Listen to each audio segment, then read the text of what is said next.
And my residency began in 2018, so just rounding up 2 years. Thank you. Oop. Hi, I'm Ashok Mushtaqdeen. I'm towards the end of my residency, my last few years, and I'm zooming in from the northern part of the Bronx. Thank you. And you were one of the Oh, I'm one of the playwrights, or one of the makers. Yeah. Awesome. So is Julian. Great. Matt Freeman. Hey, everybody. Matt Freeman, as you just heard. I am coming in from Brooklyn, New York here. I think I'm in almost in the 7th year of my residency, although because of the current circumstances of the world, I will be an extended super senior. And I contributed one of the pieces. I'm one of the makers. Thank you. Mary Elizabeth Hamilton. I feel like I'm summoning you all from, hello. Hi, I'm Mary Elizabeth Hamilton. I am in Brooklyn, New York, and I'm early in my residency, and I'm one of the makers. Thank you. Oren Squire. Come forth. Hello, I'm Oren Squire. I'm in Miami right now.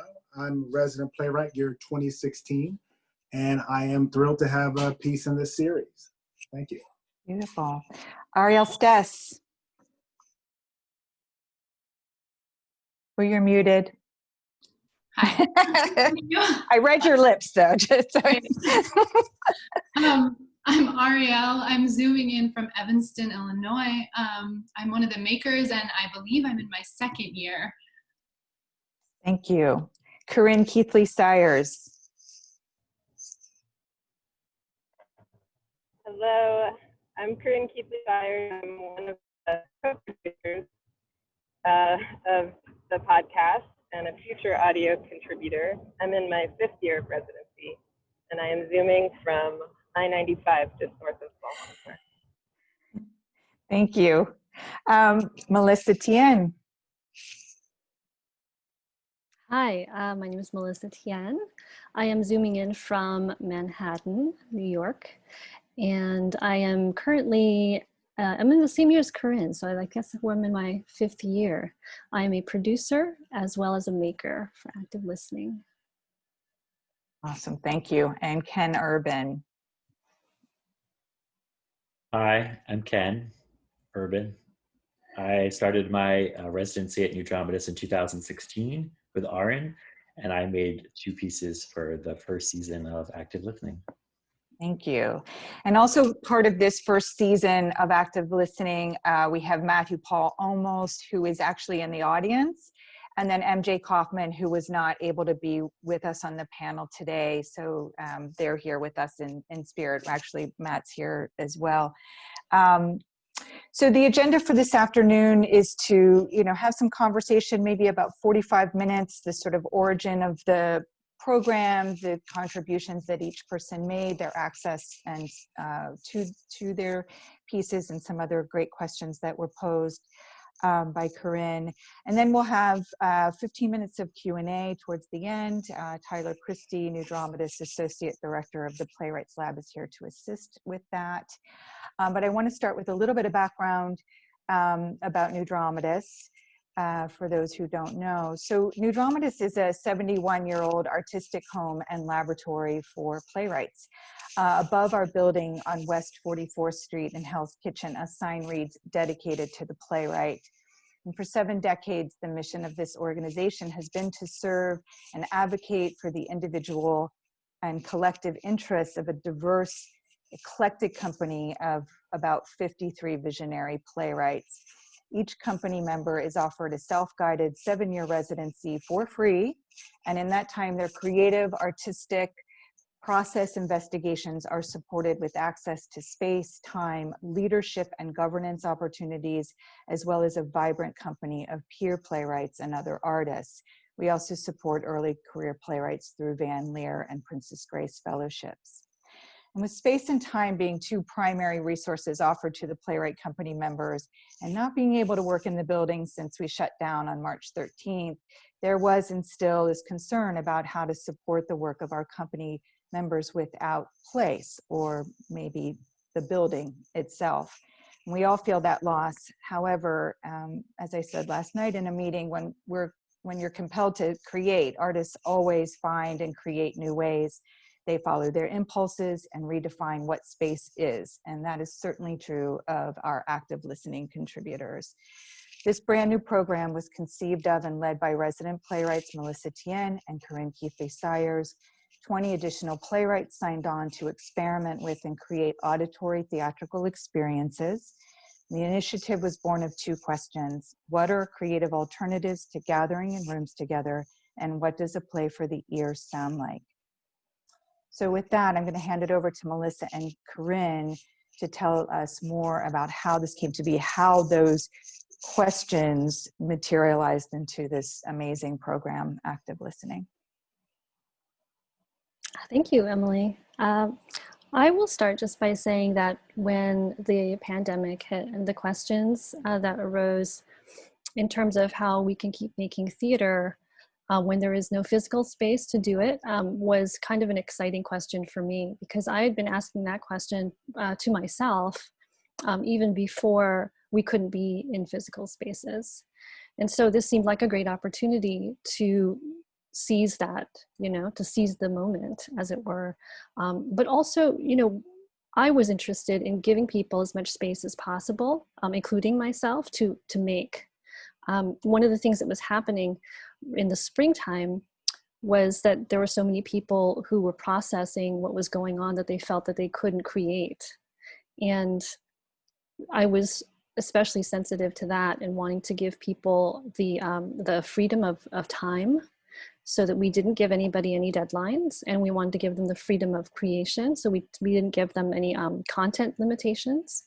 The only thing that we told everybody that they would be doing if they were to participate was that they would be making their own pieces in terms of writing it, performing it, as well as sound designing it. Because at that time we were all locked down and everybody was isolated from everybody else. And it came up in conversation, in the weekly conversations that New Dramatists had. They were just sort of like weekly get-togethers that I think Corinne had mentioned that she'd worked in podcasting for a very long time, and that she'd also created sound-based theater for many years. And it just so happened that that blended very well with the situation we found ourselves in, because you can create on the creating end of it, you can make something like that fairly simply at home. And on the audience side of that, you can listen to it fairly simply from home. So nobody has to go anywhere and physically be somewhere else.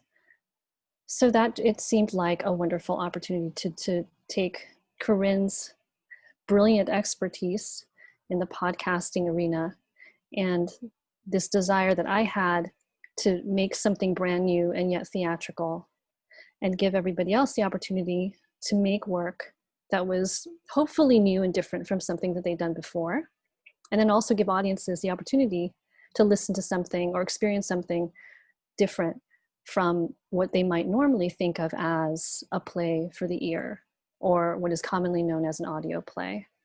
And all of these things happened. And I think it was so surprising and brilliant, the work that we got, because none of the participants listened to anybody else's work before they finished their own. And the first time I heard all the pieces together, I realized that they were connected to each other partly because of the time period during which they were created, because there's a pandemic. And no matter what, that's going to affect the kind of work that you're putting out. But also that, there's something about, I think there's something about being given a set of parameters, and a small set of parameters, and then being set free, that really inspires people to follow their artistic and creative passions. And I think that because we made the space for the writers to do that, they really they took that and ran all the way with it. And the pieces then are of such, to me, such high artistic quality and value that they really feel like of a piece, you know? Like these first 11 really feel like they're of a piece. And it's just a beautiful thing to me. Corinne, I don't know if you have anything to add to that. No, that was wonderful. I guess I would also just add that one of the things that is exciting to me about this, as someone who kind of tends to skirt the amateur side of professional in the sense of like amatory, community-based, homemade, handmade, is always my preference for the theatrical, I don't know, any kind of theater that I'm. And I think that the circumstances of the limited circumstances of having to create this audio all ourselves, and for some people being kind of total beginners to doing this kind of work, not writing, but like recording, performing their work, delivering it, is the pleasure of how intimate this stuff that comes right out of our homes is. And I was saying last night, we were talking about this form, and I was saying that I think there's this kind of intimacy that moves directly from the voice to the ear. Doesn't always, it's not always possible in a full production. My audio is cutting in and out. So anyway, that's all. Thank you.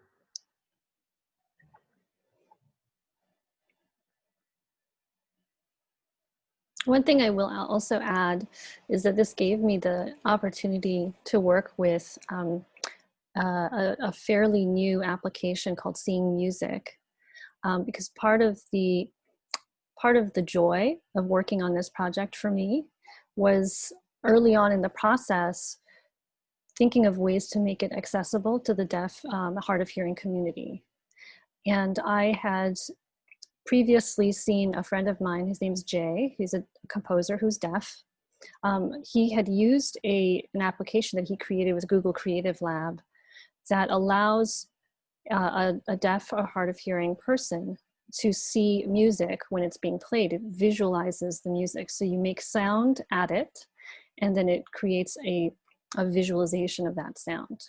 And I'd seen Jay use this for compositions that he'd made.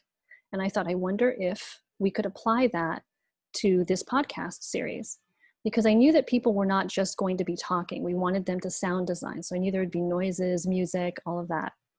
And I emailed him and I said, what do you think? And he said, well, nobody's ever done that before, but you could try. So I thought, well, that's brilliant. Let's do that. Anytime anyone's never done something before, I'm there. So I ran all of the audio through the visualizers that the authors chose, because there's a menu of different visualizers.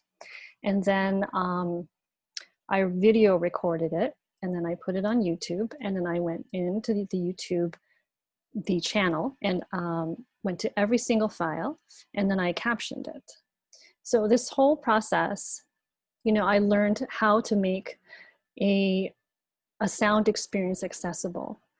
I did get, you know, some pointers from Jay, and I, of course, did my own research online, and really was inspired originally by another theater maker, Claudia Alec, who currently makes transmedia performance, has been doing that for a long time, and is a really just a fierce proponent of making theater in general more accessible, especially the deaf and hard of hearing community. And I just, you know, this was such an opportunity to do that. And I'm so pleased that it worked. Because when I first, you know, thought, how can we do this? How might we do this? It was just a seed of an idea. And then when I started going down that path and I realized, oh, this can be done, but it's going to require so much investment, time investment, you know, and research, and just kind of sitting down and doing the work. I thought, wow, it's like a huge mountain, like an extra mountain to climb. But once you get, you know, near the top of it, it's like I can't even imagine the series, you know, without using the visualizers now. And I also, I showed the composer, Jay, a little snippet, you know, of what it looked like. And I thought he was going to just kind of say, oh, that's nice, you know, looks lovely. He wrote back this like mile-long email, and he was so thrilled with the idea. And he said no, that he had not thought of using his, you know, his co-creation in that way, this application Seeing Music, that he had so many more ideas in terms of how to use it in the future because of it. And we just started going back and forth with different ideas of how this could possibly be taken further. So to me, that's like a victory. Thank you. Yes. I'm going to just interject here because it is gorgeous in all the ways. I feel like what you said, Melissa, that when we started talking about this, we had no idea the sort of scope that it would grow into. And I think it's quite extraordinary. I don't know. I was just going to kind of lob in a question unless you had something, either Melissa or Corinne, but just to start hearing, I'm so curious to hear from the makers as well about, why did they say yes? Sort of, there were 20 people who signed on to this, not knowing exactly what it was going to be or entail. And in this first season of 11, all making something quite extraordinary. So, and I know Corinne had some great questions too, but I wonder if that's just a way to hear from each writer about sort of why you said yes, and then how you went, what was your access point to the piece that you made? So you want, or anybody, raise your hand if you want to start, or I will call on you. Okay, Kirk.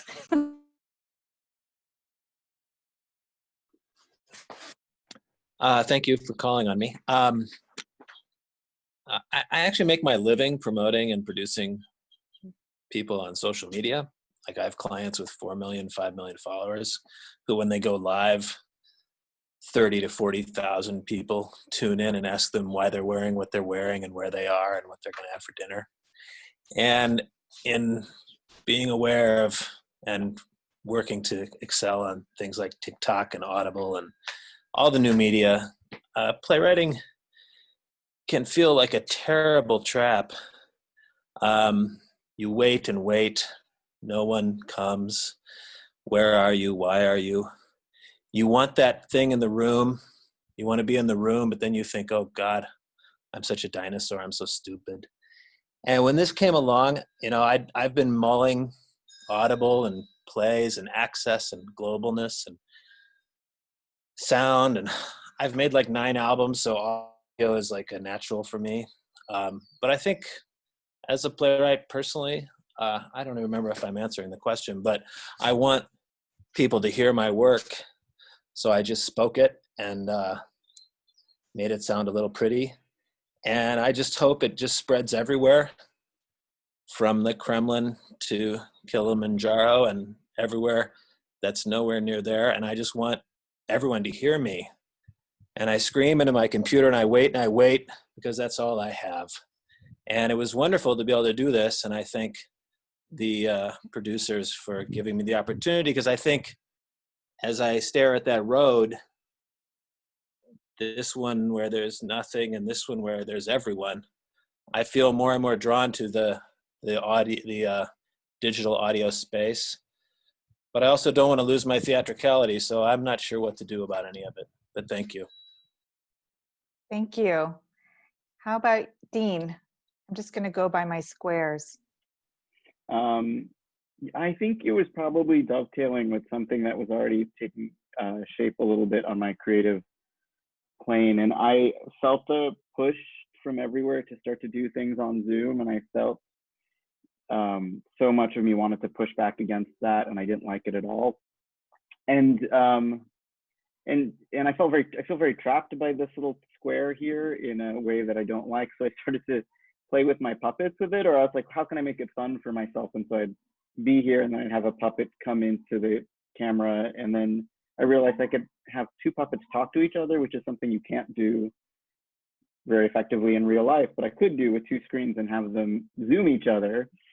And then I thought, oh, if anyone ever asked me to write a Zoom play, I'm just going to write one about how much I hate Zoom. And I don't know. So this came along, and it ended up being actually a great way to sort of have those two puppets delve into sort of an existential dilemma of like, what is it to be connected, and how frustrating it was when everyone was doing it through Zoom and they just didn't feel the connection with their friend that they wanted to. And I think puppets, like kids, can say things that we can't in a very simple way, but they can have layers of meaning underneath it in a deeper way. So I feel like I didn't go avant-garde or particularly experiment with form, but for me, it was just going to some existential place, and this was a good opportunity.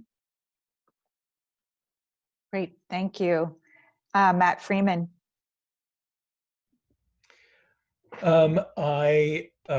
It sounded like fun. I think that I'm always looking for ways to be heard and get my voice out there. I am someone who sort of Corinne says that she sort of loves the do-it-yourself aesthetic, and that's kind of been my entire theatrical career, and sort of built, with duct tape what I want to make. And so the pleasure of having access to technology that I can just sort of build out what I want and put it out there into the world without too many filters, without having to ask a lot of permission, without having to assess whether or not this will be acceptable to others, but if it's just acceptable to me, was a real, it gave me permission to do some things that I wouldn't do otherwise, which I feel, grateful for. So yeah, I think that's why I said yes. Awesome, thank you. Ariel. Okay. Yeah, so I guess I also felt this push to put my work on Zoom, but I didn't feel that it was theatrical, or I felt that it was limiting in terms of the audience's imagination. So I thought that audio would set up the most space for audiences to engage and to bring their imagination to the experience. Yeah. Thank you. Ken Urban. I'm trying to remember when we were asked. Was it like this late spring, early summer when the call came out for? Like May. May, that feels right. So I guess there were two things that I was working on at the same time that came together, which made it seem like an exciting chance to try something. One was right before the pandemic, I was workshopping a new play at MIT, and one of the audience members said that, oh, this would make a really great audio play. And that kind of stuck with me, obviously, once the pandemic hit, thinking about what that play would be like, and trying to figure out if there was a smaller version of that, because this is a bigger project, that play turning into an audio play. This was a chance to kind of work on that. Plus, I was in the middle of making a record with my band, and surprisingly, doing music remotely.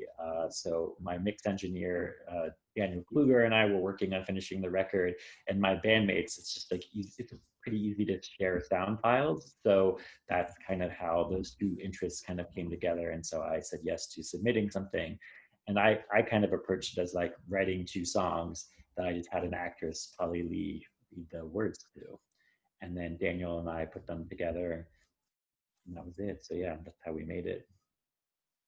Was that the question?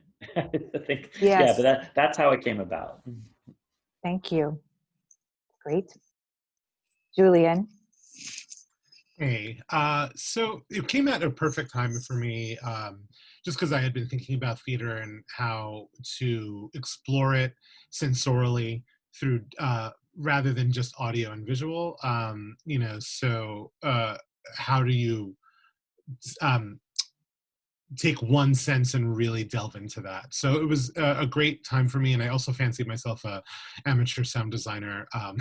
So it was a perfect mesh for that. And at the same time, the call came around May, and I was actually thinking of trying to figure out what an anniversary gift would be for my husband on our 1-year anniversary, since we were stuck in quarantine. And I was like, any gift I bring in here, he's gonna see.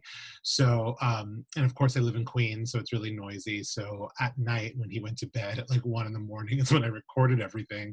So there was nothing. And then I gave it to him on July 1st, which is our wedding anniversary. So he's heard it before anyone else.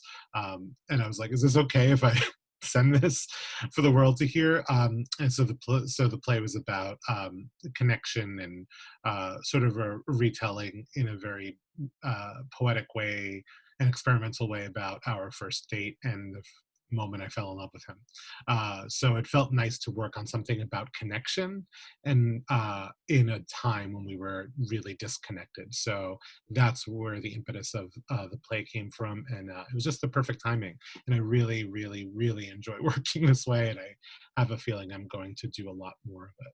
So, yeah. Awesome. Yes, great. Mary?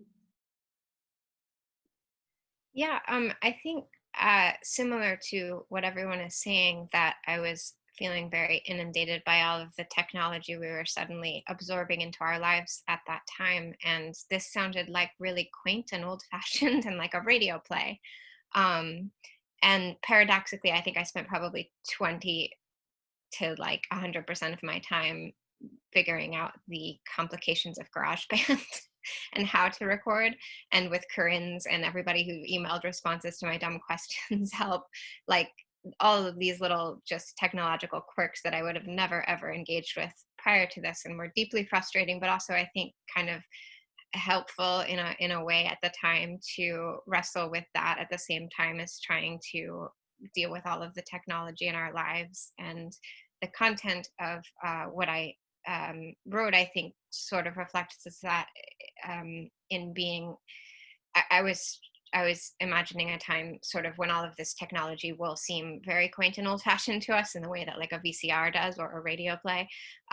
So thinking about phones and Zoom and computers and stuff from a point in the future felt somehow comforting. And I guess it became sort of a conversation about that. Fantastic. Thank you. Oren?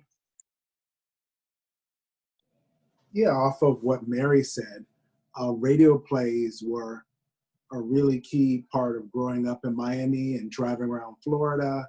And so whenever I think of audio plays, I go back to just driving around as a kid with my parents.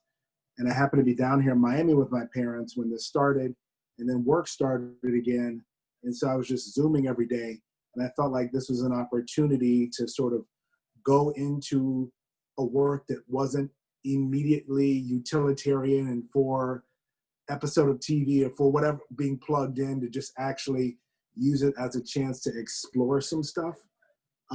Because when this started, I thought I would get like this break. I felt like, oh yeah, we're all just on break. And the opposite happened.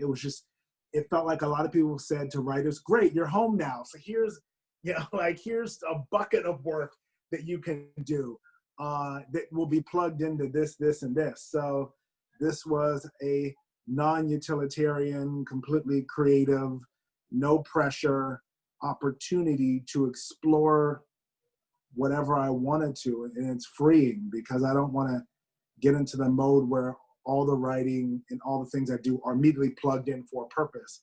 Because in some way, writing that is 100% purposeful all the time, I become less likely to do it, or I approach the laptop thinking, oh God, I have to mean something, it has to go in this direction, as opposed to exploring our memories and childhood and other things, which I think are replenishing and necessary for me to do, so that I remind myself of the roots where I came from. So that was why I wanted to do this project. Thank you. I mean, I think that's what Melissa was saying, and I know this was really set up with by Corinne and Melissa, and I would like to think it's also a value at New Dramatists where you really were given that full agency and freedom to sit with your own thoughts and obsessions and impulses and really see where they led you. And I also love, what you were saying, Mary, too, that sense that you really were a community there to support each other, in the making of this, which is also such a beautiful thing. And I echo what Melissa was saying, that each one is, I feel, so representative of your individual unique voices, and yet they are in this conversation. And it's not just about, life under pandemic, but it's kind of like, what is the mindset of living in isolation, and that's just so beautifully represented in the arc of the pieces. So Melissa, you were both producer of this program and also one of the makers. So talk about the shift of hat. Oh, it was not surprisingly actually really difficult to put on these different hats. I mean, when I first, had the idea, I thought, oh, I definitely want to participate as a maker. This sounds so great. And then when I actually had to be a maker, I realized, oh, this is really hard. Like, I've never done this before. I don't feel like making. I'm still mourning so many things. What did I sign up for? But then I had to remind myself that there's no deadline. And how did I go about making things before? Because this was such a new process for me, I broke it down into different sections. I thought, well, I'm going to give myself plenty of time to just think about it. I'm not going to write anything. I just want to iterate on it. It was a lot of time I gave myself. And then I thought, okay, I have an idea. And I set about writing it. About halfway into writing it, I decided it was a bad idea. So I completely scrapped it and then went back to my thinking, and I had so many different thoughts. Like this was after the murder of George Floyd. This is after the murder of Breonna Taylor. This is after, all that stuff was happening, plus pandemic, plus economic disaster. I mean, there was so many things happening. So I had so many thoughts, and I also had like personal, like family issues, because there were family members that were sick, not with COVID, but with other things. And so just kind of processing all of that, and eventually I came to the realization that in order to filter all of that into a piece, I would need to actually just include all of it, not to try and make a separate piece that somehow represented all of those thoughts, but just to have those thoughts be the piece itself. So rather than resist the idea of having to scrunch everything into one linear story, I thought, let the thoughts speak for themselves. And this was not, there were so few parameters. I thought, this is a way that I can do this. So then my piece became individual thoughts that I was having at the time that never left. These were thoughts that stayed with me day to day, week to week. So I wrote a really long list of those and recorded myself sort of, speaking on these thoughts. And then I started thinking about designing it sound-wise. And sometimes the sound came first. This is really interesting that as I was writing my thoughts down, there were some times when I kind of felt like something should come between this line and the next line, but I didn't know what the text would be, but I knew that I wanted the sound to be a certain way. So what I would do was I would just put a note there and say, here's the sound, and later on find the text for this. And I started thinking about my piece in that way. In many ways, actually, the sounds were really fun to work with, because I had, I'm such a weirdo. Like when I hear interesting things when I'm out and about, I just record them on my phone, not knowing whether I'll ever use them again or listen to them again. And so I have this collection of sounds that are really poorly recorded because my phone is not great. It's not like a professional recorder, but it's all kinds of things, and I label them as soon as I record them, because I just can't remember what they are. Half the time I don't know what they are if I'm just listening to them and I don't see what the label is, but they just are so interesting. So a lot of that I took from my collection of sounds and just applied to this, because I thought, well, what would go well with this? What feels like the right sound? And, I took from my own collection. I also created some of the sounds. Like I went online and found virtual instruments, you can find like a finger piano. You can play a finger piano and record whatever you make. online, it's quite easy to do that. So I found a finger piano, started playing with it, and I made up a tune, and I recorded myself playing it, and that became the underlying sound for one of my favorite parts of my piece. And I'm not someone who plays instruments and is good at doing that. So that was kind of, so many discoveries. And at the end of it, actually I thought this for me it feels like a draft, but I'm going to just submit it because I don't know what else to do with it. And I just kind of thought, this is my first outing, with this sort of thing. And I didn't put too much pressure on myself. But then I heard everybody else's, and I thought, oh my gosh, like these people know what they're doing. Like there's some of you all, it's very clear. It was very, very clear that you knew exactly what to do. And I was listening to them going, oh, that's how you do that. And this is how you do this. Okay, now I know. And I was learning as I was listening to other people's pieces. And it made me feel, a little bit worse about my own piece. And so, but I didn't listen to it when I didn't have to. And then I went back to it, a couple weeks later, and I was going through the captioning. So I was captioning my own piece. And then I was moved by my own piece because I had enough time away from it that I could just kind of forget what I didn't like about it and what I did like about it when I first made it. And then when I came to it as a listener, I was like, oh, this is really moving. Like, even though I know exactly what's going to happen. So yeah, that was my experience of it. Thank you. Just because of that, and some of you have alluded to that. So all of those who had previous experience with recording, raise your hands. Wait, yeah, most. Okay, yeah. And then none at all. I think, Mary, you disclosed that. So, I'm so interested because this is going to come up in some other things that are happening at New Dramatists too, which is this sound component. It isn't just the text, and sort of how did for other people, sort of, I don't know quite how did you think about that in terms of the composition of what you were making? Does that make sense, the question? Yeah, because it is so interesting.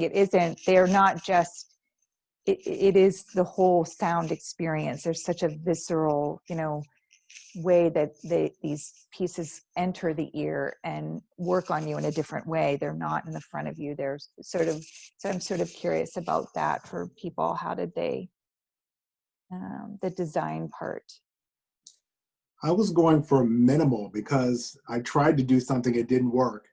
So, and I listened to other people, another radio program of audio plays that was out there, and I found them kind of annoying and fidgety, like all the little bing bong, like all the audio things they added. And I was like saying to myself while I was listening to this audio, like, I wish you would just tell the story. I wish they wouldn't press a button, because every time that signal thing, I'm aware they're pressing a button to symbol a train coming, then they're pressing a button to symbol rain. And like, I'm highly aware of that. So I went in the opposite direction just so I could get it down as quickly and dirty as possible, which is like minimal, one or two things, get the story out of the way and let the story be the point of it, not how many cues I could rig, because I couldn't actually do them that well. So that was my excuse for minimal Japanese Zen, was lack of competence. I did the same. I think that it became a kind of a game because every time I stopped it, there was like these weird clicking sounds and I couldn't figure out how to get it quite back to the same thing. So I just trying to do it for like as long of a stretch as possible. And like I was drinking a beer at one point and I started to like tap on the glass if I needed a sound, because it was like a sound, but I didn't have to stop the thing, so I could keep going.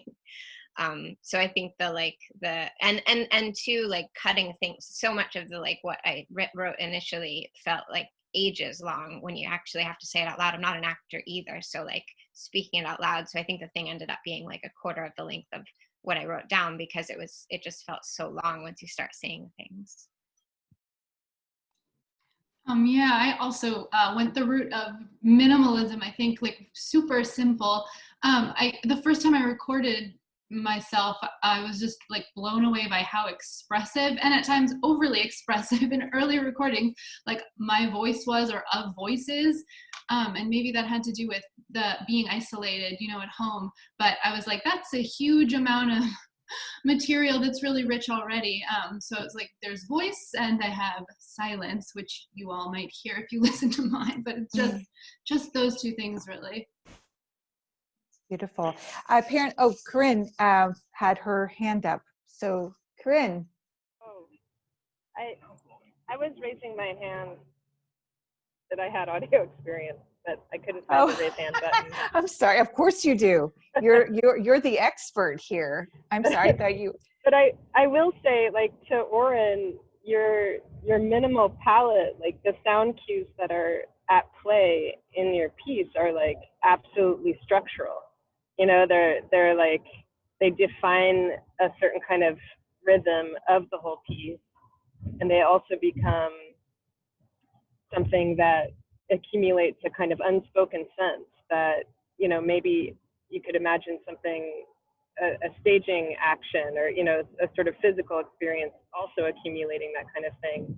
So the way that the sound is actually deployed in your piece, like the non-speaking sound, I feel like is, yes, it's minimal, but it's actually like each time it happens, it has this kind of full force. So I think you know, it's one of those things of like finding a new value based on not being able to maybe do the thing that you imagined. And I also want to add that I think that all of these pieces as a group like avoid the kind of Foley sound effect idea of sound design, even if they're getting that they are creating a mental space, not a reference to a particular physical space.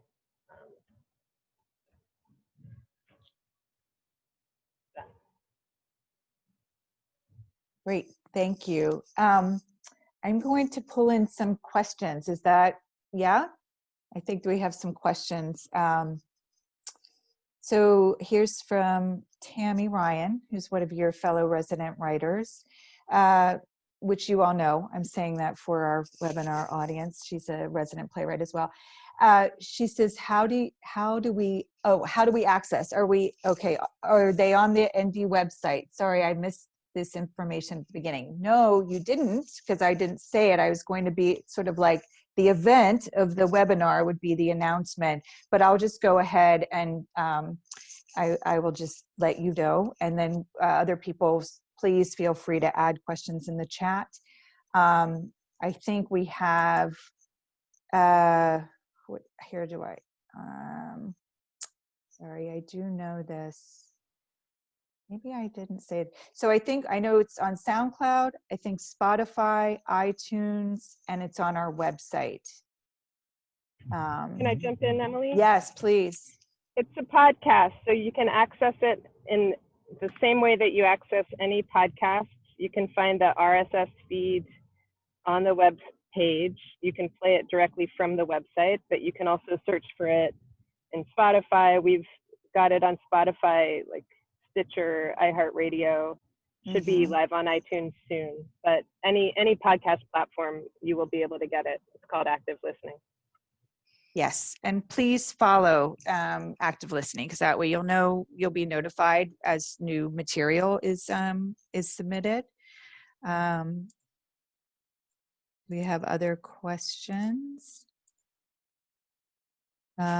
Oh yes, Naveen says all episodes can be found on our website and it's live on iTunes now.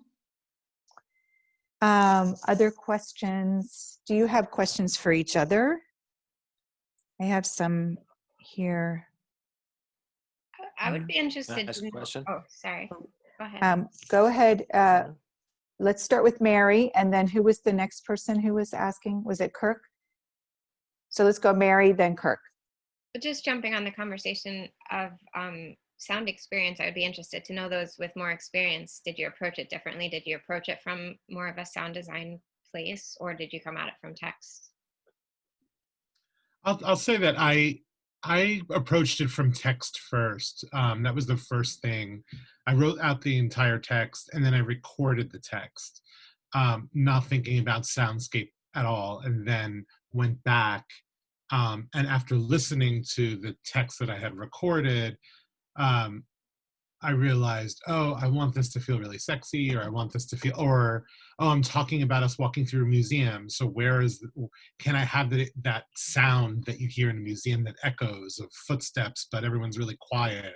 So I added sort of the soundscape of what the locations that were happening as we were going through the events, and then creating that, but really subtle, so that this way it didn't take away from the narrative.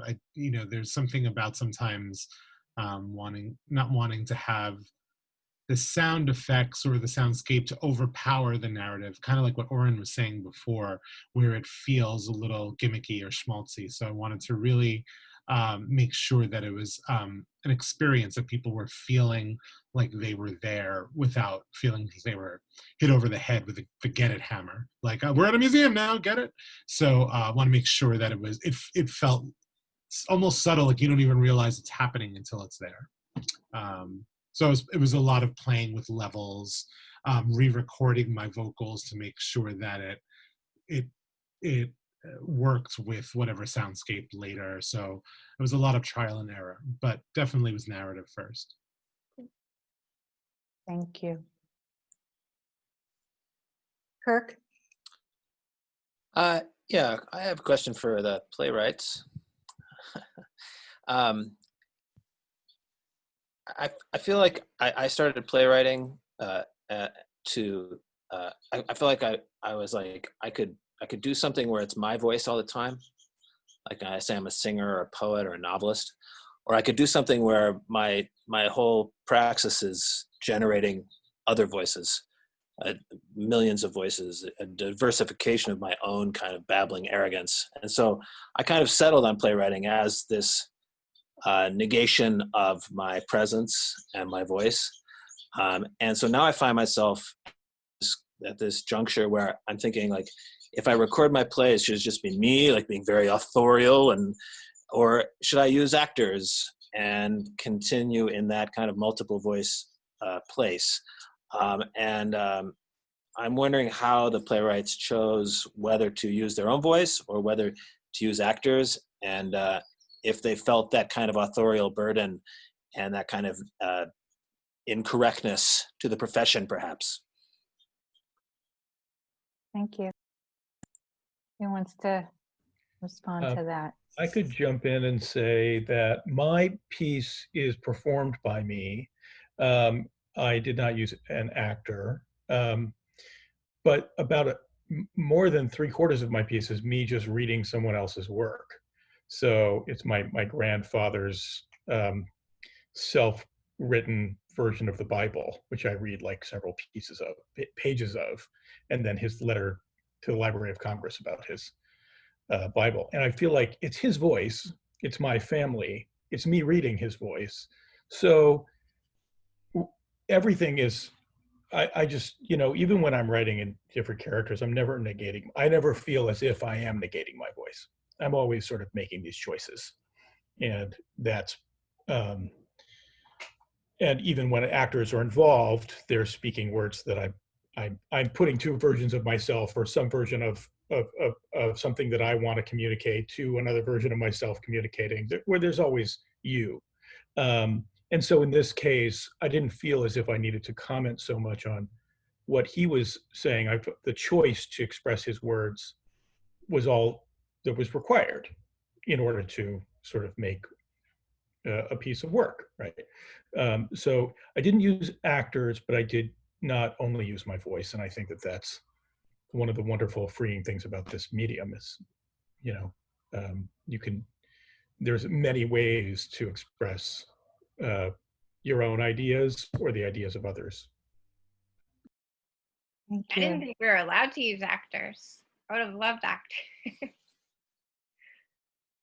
But I will say, just as a reader of many plays, there's so much information that you get from hearing writers read their own material. It's something rhythmically, it's tonally that is unique to having so I know personally that's something that made this experience for me very immediate and beautiful, was really hearing all of you take that on, with the exception of Ken, who the non-rule follower, but he also was working with somebody who's worked with Polly Lee on many, many occasions. And then Dean, whose friend is visiting us, who Oh. I was the actor, this was but I his didn't get any screen time. That's it. Hi. So he collaborated with different characters. Yeah. Well, on what you said, I feel like it was either someone told me in the old days of the O'Neill or at Yale, they made the playwright read the entire script by themselves on the first day. And that thought terrified me when I heard that. But I'm figuring they probably made people do that so they can get over it, like you said, and because you get so many layers in someone just doing that for the first time, and then actors take it over.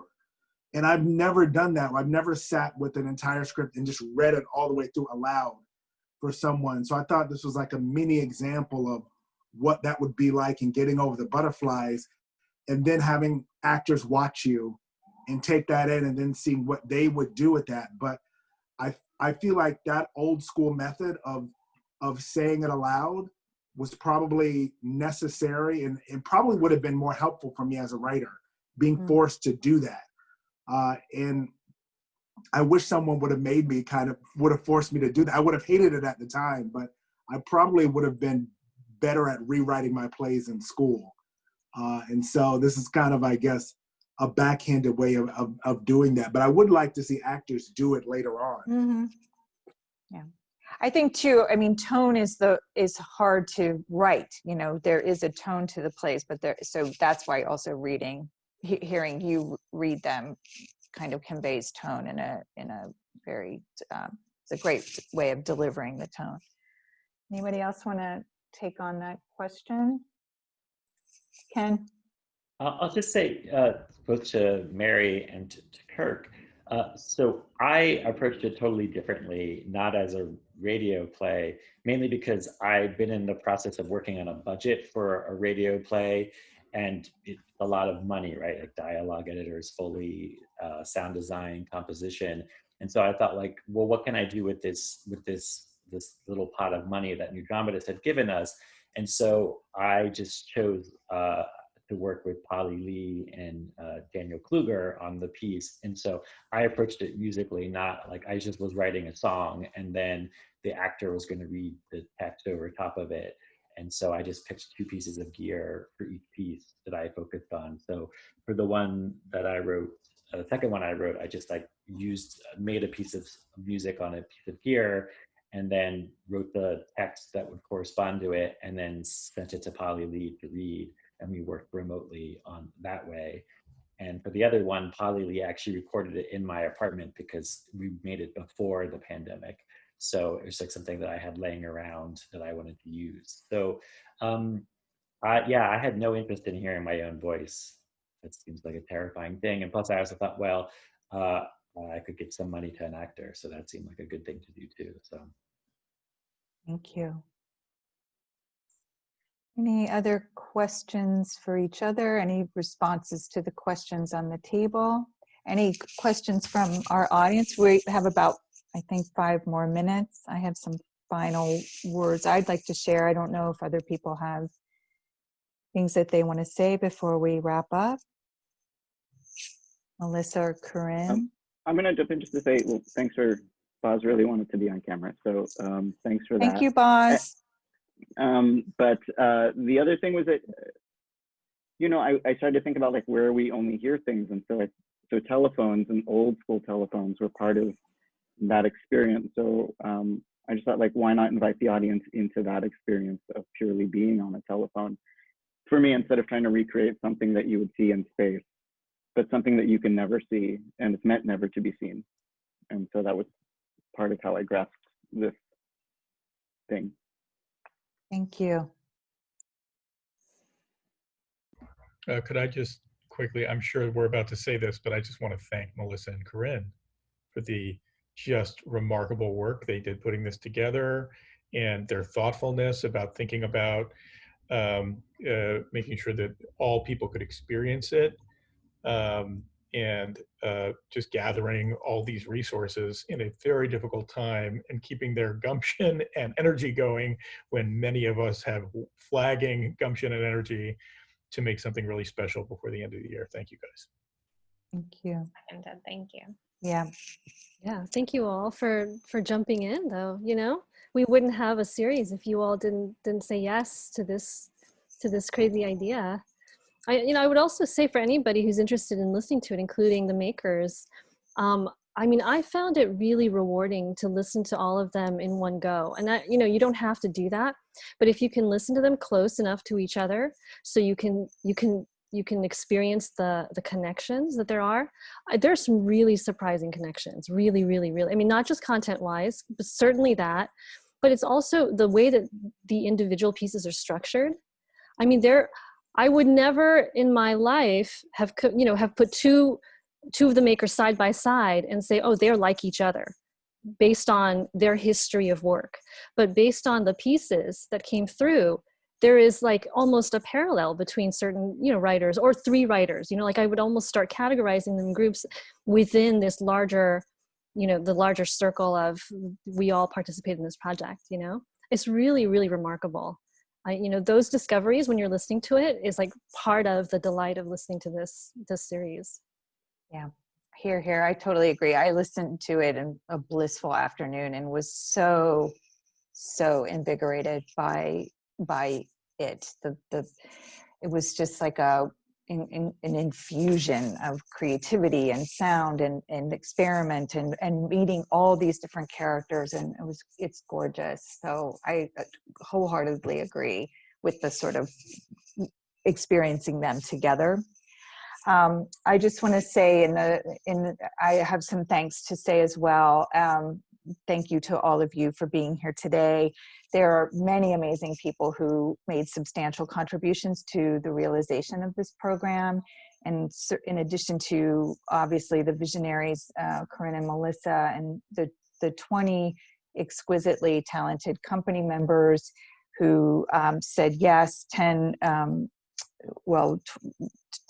are going to be in this first cluster, and we'll get to hear their work this first season. I want to thank the New Dramatists staff and the board of directors, the production team of Naveen Chaudhry, Tyler Christie, and New Dramatists web designer Mark Sander of Q Collective. I mean, I'll hold myself. J. Allen Zimmerman, Ben Pesner, and Peter Richards, because active listening is made possible with the generous support from the Ventures Theater Fund of the Tides Foundation. The full credit listing can be found on our website, along with some other supplemental information, as well as the pieces themselves. So please do visit. And as we said before, the first 11 pieces in the series are hosted on SoundCloud, iTunes, Stitcher, Spotify, I think iHeartRadio, Corinne said. Follow active listening. But, really this started as, I think, as many things at New Dramatists, there's conversation between writers, and there's like an ignition of something new that people took on, the leadership of Melissa and Corinne, and people signing on to participate. And again, the way the companies supported each other is just such a beautiful confluence of ingenuity and inspiration and risk-taking and adventure, and you've made something really, really beautiful. And I'm really excited to share it with all of you who are with us today, and then to continue to share it. So thank you for joining us. I want to wish everyone a peaceful holiday season and active listening. All right, thank you all. Ciao.